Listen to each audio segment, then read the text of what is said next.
Salut, bienvenue dans ce nouvel épisode des Chroniques Armurières. On continue à explorer différentes plateformes d'armes. Aujourd'hui, fusil d'assaut, carabine de combat, plateforme très décriée, très controversée. On va voir ce qu'il en est.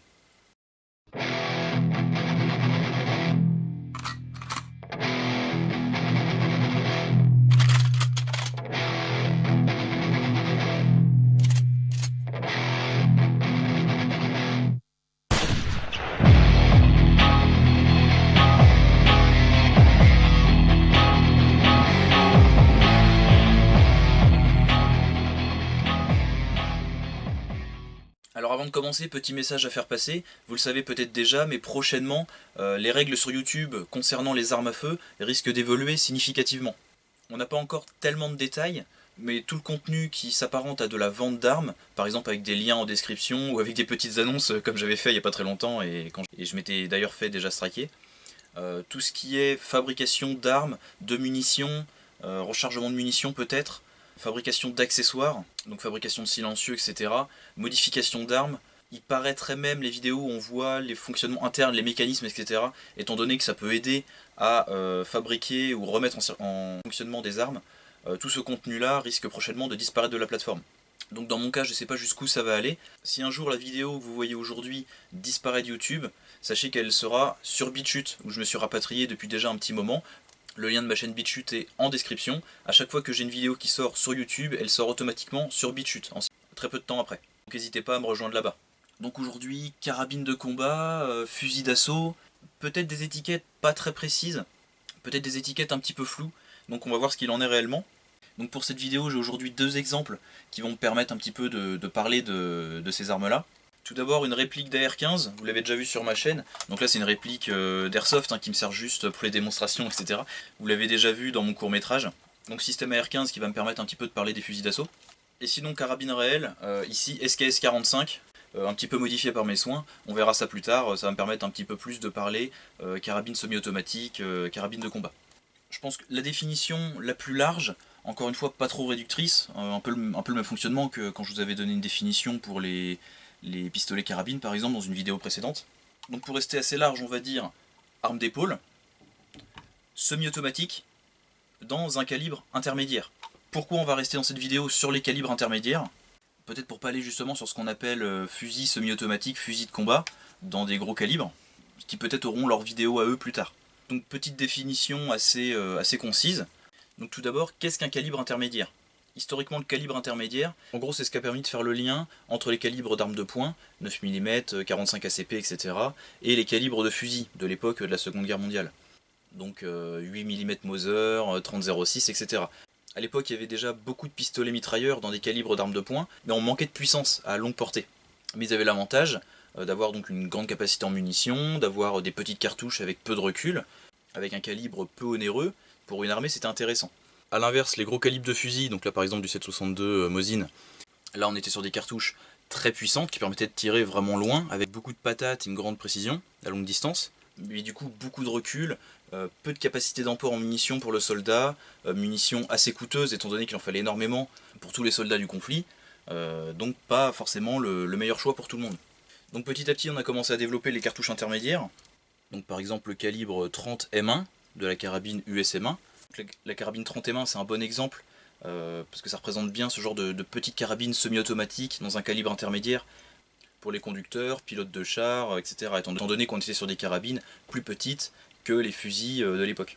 Après ce qui a vraiment changé la donne, c'était de se dire plutôt que de grossir un calibre d'arme de poing, on peut tout aussi bien réduire la puissance d'un calibre de fusil. Donc les précurseurs là-dedans, ça a été les Allemands, vous le savez peut-être, avec le 8 mm court, c'est-à-dire le 7,92 par 33, l'un des premiers vrais calibres intermédiaires, qui a permis ensuite de développer le Sturmgewehr, le fameux STG-44, qu'on présente souvent comme étant l'un des premiers fusils d'assaut. Hello everyone, this is Jeff at Tal Flaremouse. We're looking at a Sturmgewehr MP44, the world's first assault rifle. Ammunition for this rifle anymore, and these folks had to make their own ammunition for this rifle.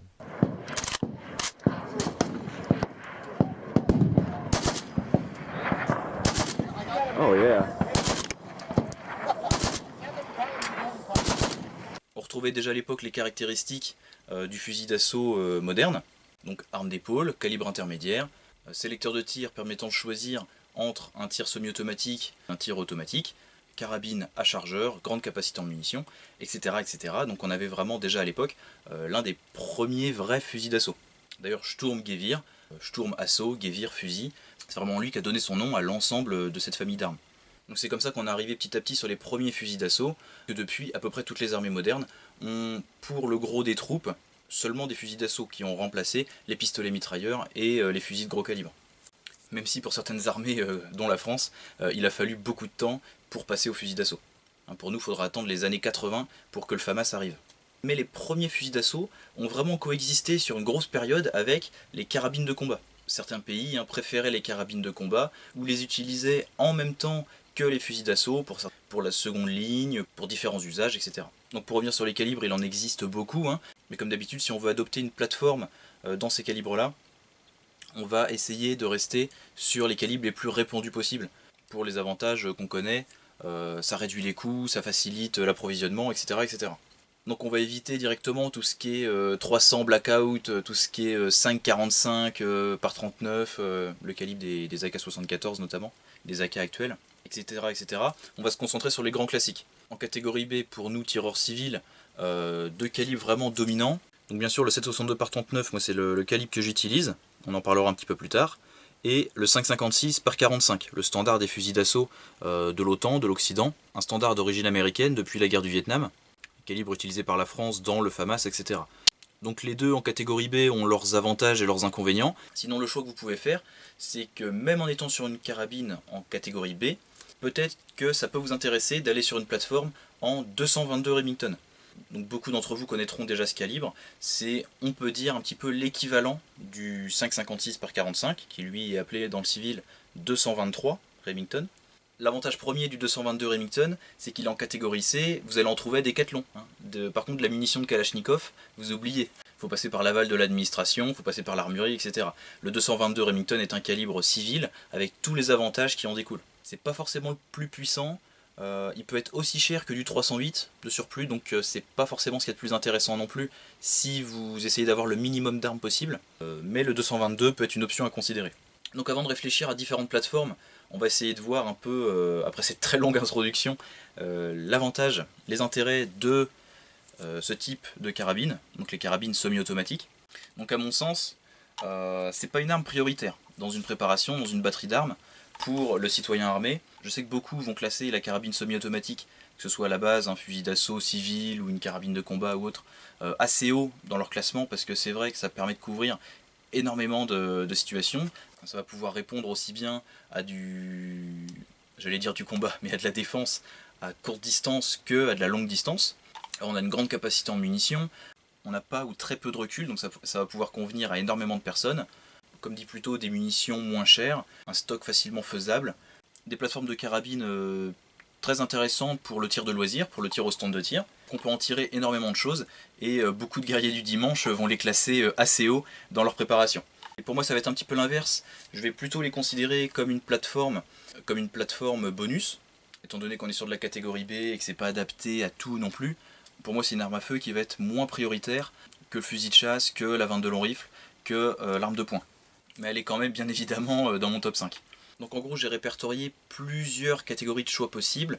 On va avoir les fusils d'assaut de surplus, les carabines de combat de surplus, et les carabines semi-automatiques civiles prévues pour les citoyens pour le tir. Donc on va commencer par les fusils d'assaut de surplus. C'est quelque chose qu'on risque de voir disparaître dans les années à venir avec le changement de législation. Vous le savez peut-être, mais des armes qui étaient d'origine en automatique et qui ont été ou qui avaient un sélecteur de tir et qui ont été modifiés pour pouvoir être bridés uniquement en semi-automatique et vendus à des civils pour le marché du tir, comme on avait depuis des années et des années, ça va disparaître prochainement. Malheureusement, l'Europe sévit. Donc les détenteurs actuels d'autorisation pourront conserver leurs armes, mais de nouveaux tireurs, je pense, ne pourront pas eux, accéder à ces plateformes-là. Si je ne me trompe pas et qu'on est à peu près dans ce fonctionnement-là.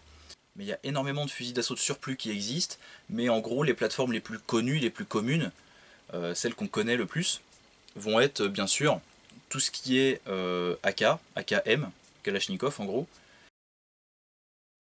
ainsi que les VZ58 ou CZ858.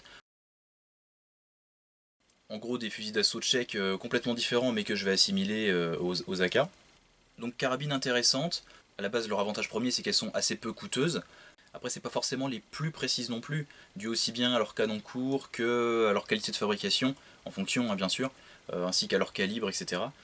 Donc après on continue à appeler ça des fusils d'assaut, mais étant donné qu'ils sont bridés en semi-auto, c'est plus que des carabines semi-automatiques pour le tir aux armes réglementaires. Donc je vais enchaîner directement sur les carabines de combat, parce qu'on va avoir beaucoup de caractéristiques communes. Alors les carabines de combat, là je vais pouvoir vous en parler un petit peu plus dans le détail. Donc des plateformes d'armes qui ont coexisté avec les fusils d'assaut sur les premières années, puis qui rapidement ont été supprimées. Les fusils de combat, entre guillemets, dans des gros calibres, eux ont perduré un petit peu plus longtemps. Tout ce qui était, par exemple, M1 Garand, qui ont évolué en M14, puis en M1A, les SVT-40, notre masse 4956 pour nous en France. Tout ça, c'est des plateformes d'armes tout ça, c'est des fusils de combat qui sont restés un peu plus longtemps dans le temps, mais qui ont rapidement, étant donné que les fusils d'assaut étaient là, rapidement ils ont évolué en tant que fusils de précision, fusils à lunettes semi-automatiques, notamment le M14. Donc fusil de combat, carabine de combat, tout ça c'est vraiment des systèmes anciens de l'après-guerre. C'est des choses qui se sont perdues dans les armées, mais qui pour nous restent très intéressantes. Parce que de toute façon en tant que civil, pas de fusil d'assaut, semi-automatique uniquement. Avec le changement de législation, seulement 10 coups, seulement 10 cartouches. Tout ce qui est chargeur à 30 coups, va falloir qu'il soit bridé, etc. il me semble. Donc assez compliqué, assez casse-couille. Même si dans mon cas, pour ceux qui connaissent déjà la SKS, savent que je ne serai pas impacté. C'est l'avantage premier des carabines de combat. On est d'origine sur du semi-automatique, il n'y a pas eu de modification, il n'y a jamais eu de tir en automatique là-dessus. Et on est, dans le cas de la SKS, d'origine en 10 coups. J'aurais pu avoir l'opportunité de mettre un magasin de 20-30 coups, mais je l'ai gardé avec son alimentation d'origine, boîtier magasin de 10 cartouches. Donc avant de rentrer un petit peu plus en détail sur la SKS qui m'équipe, il y a peut-être d'autres carabines semi-automatiques qui peuvent vous intéresser. Par exemple la USM1 dont on a parlé tout à l'heure, qui peut être une option intéressante, mais à mon sens elle est pénalisée par sa cartouche, qui est plus en standard. Si l'USM1 était sorti d'origine en 5,56 par 45 par exemple, ça aurait été génial, mais malheureusement c'est pas le cas. Sinon l'autre système bien connu, c'est la Mini 14. La Ruger Mini 14, que vous pouvez trouver donc en catégorie B en 5,56 par 45 ou en 222 Remington. Il y a aussi la Ruger Mini 30 en 7,62 par 39 comme la SKS, etc. etc. Donc des carabines de combat, il n'y en a pas eu tant que ça, mais c'est une plateforme quand même très intéressante. Donc parlons un petit peu de la SKS. Donc inventée un petit peu avant la Kalachnikov, c'est un concurrent de Kalachnikov, arme inventée par Simonov. Au niveau du fonctionnement, on retrouve un peu les mêmes pièces, mais en modèle réduit, du fusil Simonov anti-char. Je vous mets une photo à l'écran.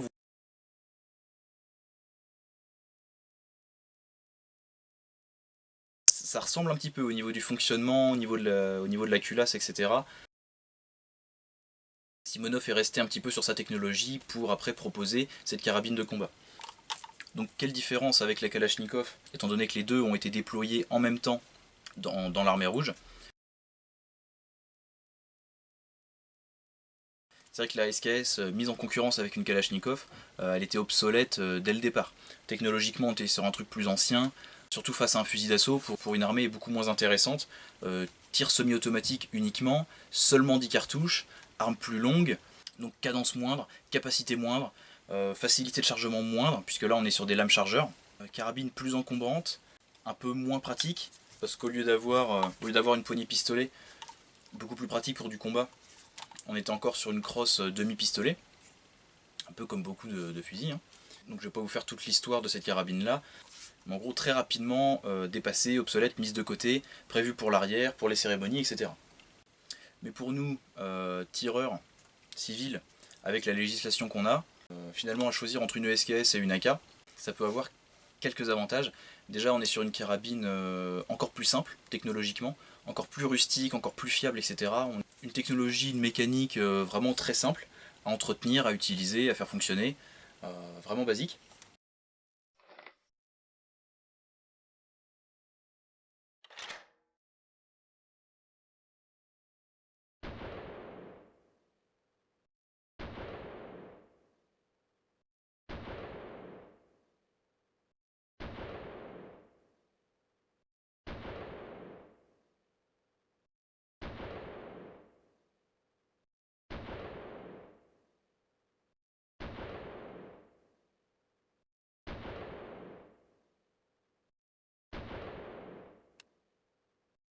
On est sur une arme plus précise, étant donné qu'on a un canon plus long de plus de 10 cm, donc ça se ressent vraiment à longue distance. Alors quelle différence on va avoir entre un système à lame chargeur, un petit peu à l'ancienne, et un système à chargeur? Sans parler bien sûr capacité, hein, parce que c'est sûr qu'entre un chargeur 30 coups et un magasin à 10 coups, le chargeur a l'avantage, il n'y a pas de souci. Mais encore une fois les gars, changement de législation, on est uniquement maintenant sur du 10 coups, donc on va voir un petit peu avantage-inconvénient. Donc sur des chargeurs, ok, on a des chargeurs de plein à l'avance, c'est très facile de réapprovisionner. Encore faut-il avoir des chargeurs de prêt à l'avance. Sur un système à lame chargeur, c'est un petit peu différent. Ceux qui ont déjà utilisé des fusils à verrou, par exemple de surplus, avec des lames chargeurs connaissent déjà un petit peu le fonctionnement. On a ici un cran au-dessus de notre magasin qui va nous permettre de venir serrer très facilement la lame chargeur.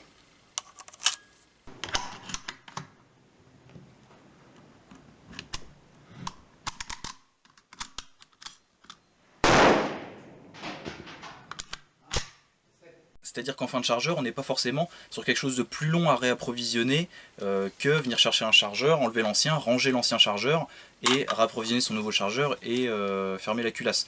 Avec une lame chargeur, on n'a pas d'ancien système d'approvisionnement à enlever, donc c'est autant de temps de gagner. On a juste besoin de venir dessus et on approvisionne comme ça notre nouveau magasin. Donc c'est pas tellement plus long qu'enlever l'ancien chargeur et mettre le nouveau. Vous voyez, sur une technologie à magasin, on est là sur un magasin inamovible, un système d'approvisionnement qu'on va pas perdre. Comme on pourrait perdre des chargeurs. Au niveau technologique, une lame chargeur c'est quand même quelque chose de très simple. Déjà le premier avantage c'est qu'on a un système de réapprovisionnement très simple, très léger. Et pour transporter des munitions c'est quand même quelque chose de très léger. C'est vrai qu'on est là sur un système d'alimentation qui prend très peu de place.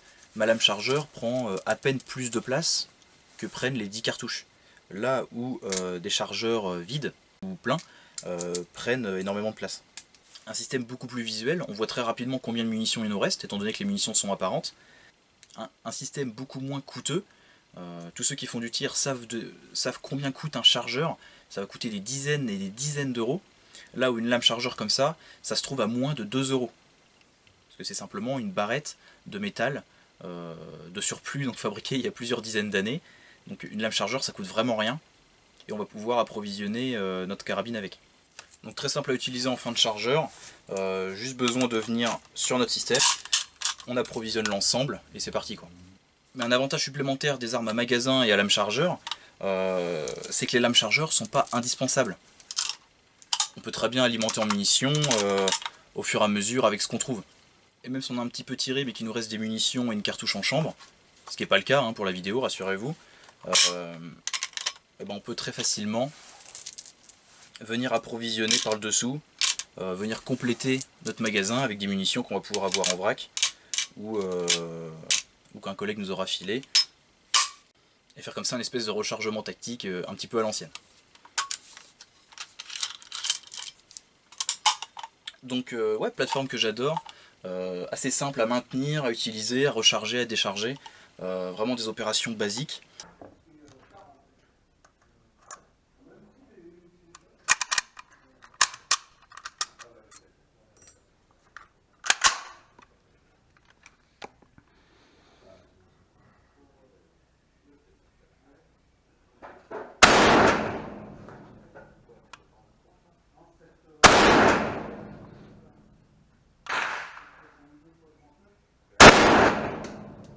On est sûr,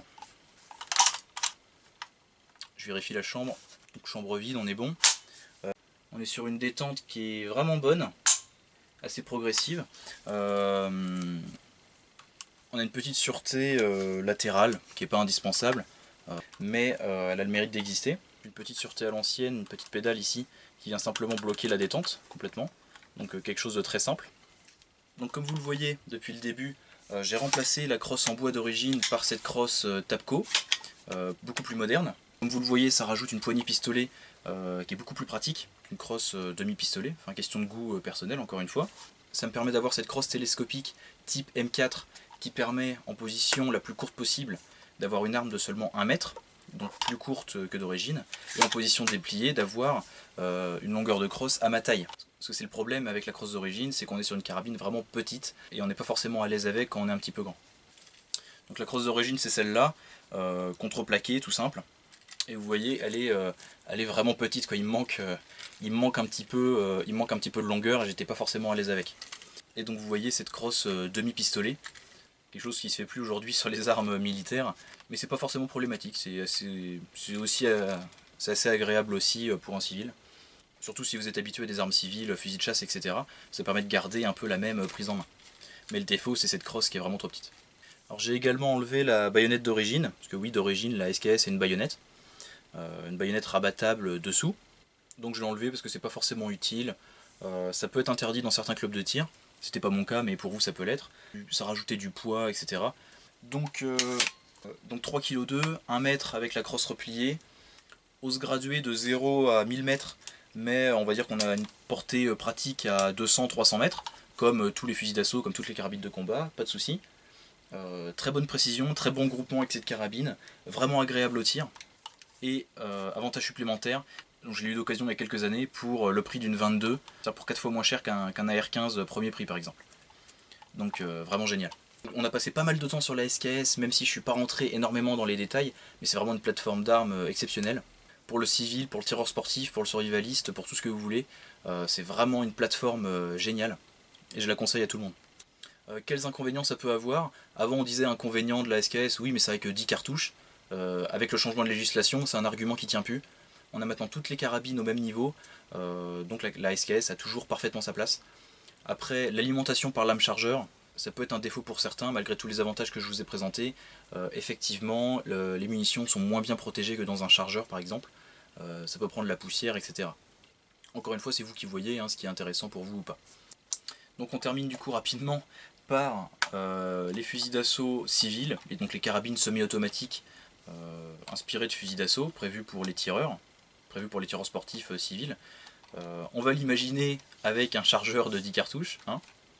On est là sur des carabines semi-auto beaucoup plus modernes, peut-être plus intéressantes, plus précises, plus légères, plus confortables, plus énormément de choses, mais également beaucoup plus chères, parce qu'en gros tout ce qui est AR-15 ou version civile de plein d'autres fusils d'assaut, il n'y a pas de souci, là on est très rapidement sur des prix à 4 chiffres. Effectivement ça peut être quelque chose d'intéressant, mais à vous de voir si c'est un type de carabine semi-auto qui peut vous intéresser. Donc pour en citer quelques-uns, tout ce qui est Smith & Wesson MP15, tout ce qui est Ruger AC556, HK MR223, etc., etc. Énormément d'AR-15 ou d'autres plateformes sont proposées aux tireurs sportifs.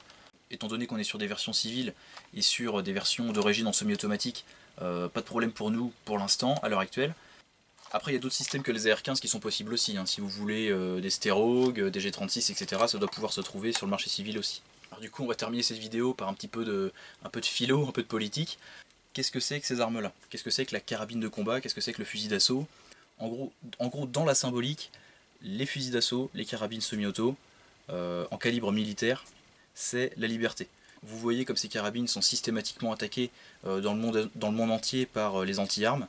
Vous voyez comment les AR-15 sont régulièrement attaqués aux États-Unis par exemple après les mass shootings, etc. Mais pour moi la symbolique qu'elles portent, c'est qu'étant donné que c'est des armes à peu près au même niveau que des fusils d'assaut militaires, ça met le citoyen au même niveau que l'État. C'est-à-dire que symboliquement, on est des citoyens armés, des citoyens légalement armés. Comme on dit aux États-Unis, le deuxième amendement n'a pas été écrit pour la chasse, il a été prévu pour pouvoir avoir un contre-pouvoir dans les mains du peuple. C'est notre droit en tant que citoyen que de pouvoir porter, utiliser, détenir ce type d'armes, ces carabines semi-automatiques, qui vraiment représentent un contre-pouvoir dans les mains du peuple. En gros, c'est l'arme qui permet de détenir toutes les autres. En gros, c'est l'arme à feu qui fait de nous des citoyens armés vraiment. C'est l'arme qui nous permet de détenir toutes les autres. C'est l'arme à feu qui nous permet de protéger notre droit aux armes. C'est systématiquement cette plateforme d'armes qui est attaquée directement, même s'il y a plus puissant, même s'il y a beaucoup plus puissant, par exemple si on va sur des plus gros calibres, mais c'est systématiquement cette plateforme d'armes là qui est attaquée, qu'on essaye de nous retirer. Seulement si on commence par être désarmé de cette plateforme là, petit à petit ça sera les plateformes suivantes, etc., etc., jusqu'à le désarmement total de la population, et historiquement on sait très bien ce que ça donne quand le peuple est désarmé.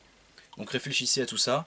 Les tireurs, faites des demandes d'autorisation, Donc oui, prenez des armes de poing, mais surtout, essayez de vous prendre une carabine semi-automatique en B2 ou en B4 pour contribuer à notre liberté de tireurs, de citoyens, et pour participer de façon positive à l'armement du peuple et des citoyens responsables.